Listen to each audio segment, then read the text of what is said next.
Hello प्यारे भाई और बहनों, आपका महर टीचिंग में स्वागत है। ये यूजीसी नेट इतिहास पेपर सेकंड का है और सिलेबस कौन सा है? पशुपालन, खाद्य संग्रह, उत्पादक, नवपाषाण, ताम्रपाषाण युग, अधिवास, वितरण, औजार, विनिमय, ढांचा। ये पहली यूनिट है। यहाँ से मैं यहाँ आपको आज पढ़ाऊँगी ताम्रपाषाण उपकरण। एक पेज के ही नोट्स हैं, ज़्यादा नहीं है, ये आप देख सकते हो। और ये दोनों देखोगे तो अभी ये ना, ये नवपाषाण काल, ताम्रपाषाण काल दृष्टि से शॉर्ट नोट्स बनाए, वहाँ डिटेल से दिया हुआ, मैंने शॉर्ट बनाए। तो आज हम ताम्रपाषाण काल ही पढ़ेंगे। उसके बाद ताम्रपाषाण काल के जो स्थल है ना, ये यूपी में कौन सा है, मध्य प्रदेश में, एमपी में कौन सा है, राजस्थान में कौन कौन से, और इसकी विशेषताएं क्या है, और ये कौन सा है, महाराष्ट्र में जोरवे संस्कृति, हमेशा परीक्षा में पूछता है। इसके प्रश्न भी बताऊंगी मैं कि कैसे प्रश्न बनते हैं। नेक्स्ट में 2% या 3% दूंगी शॉर्ट नोट्स में।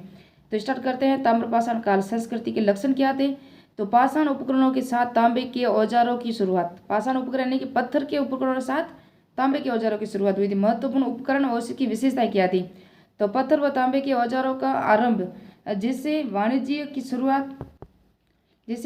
शुरुआत, ग्राम समाज की परंपरा की शुरुआत, विशिष्ट मृदबाण परंपरा का चलन, और गैरिक लाल काले चित्रित दूसर बाण।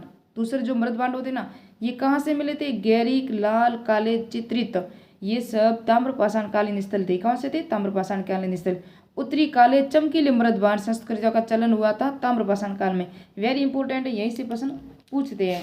अब आप देखोगे स्थल ताम्रपाषाण के। उसके बाद हम पढ़ेंगे ये नवपाषाण कालीन स्थल है ना, ये सब मैप से, ये भी भारत का मैप है, मैंने ऐसे ही बनाया, आप देख सकते हो। और उसके बाद ये भी मैंने भारत का मैप ही बनाया है। तो आप देखोगे कि ताम्रपाषाण काल के स्थल, ये राजस्थान है। राजस्थान में कौन सी? आहड़, बनास, राजस्थान। सफेद चित्रित मृदबाण कहाँ मिले थे? राजस्थान, आहड़ से।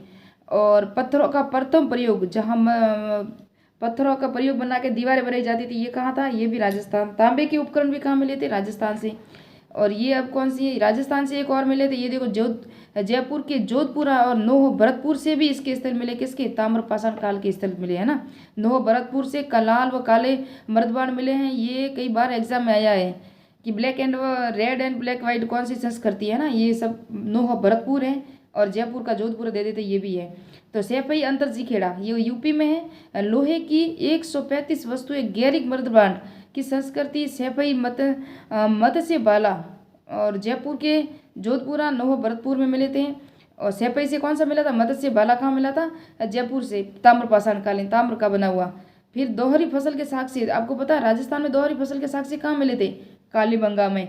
उसी तरह अंतरजी खेड़ा, सैफई, और यूपी उत्तर प्रदेश में दोहरी फसल के साक्ष्य मिले हैं। लोहे के प्रथम प्रमाण भी कहाँ मिले हैं? अंतरजी खेड़ा और सैफई से मिले हैं। ये भी है ताम्रपाषाण कालीन संस्कृति। उसके बाद देखेंगे कायता, इनाम गांव, नवाटा, गोला। यहाँ से कायते में तांबे की कुल्हाड़ी के साथ वर्सल की मंड मूर्ति मिली है कायते से। कायता कहाँ है? मध्य प्रदेश में। इनाम गांव कहाँ है? मध्य प्रदेश में। नवाटा टोला कहाँ है? मध्य प्रदेश में, है ना। और ये सब किसके अंदर आते थे? जोरवे संस्कृति। जोरवे संस्कृति कहाँ है? महाराष्ट्र में। ये सब मिली जुली थी। तो कायता 40,000 मन के स्टेटेड कॉर्नेलिस पत्थरों के हार सभी कहाँ मिले थे? कायता मिले थे। और इनाम गांव में गोलाकार मकान के साक्ष्य मिले हैं इनाम गांव में।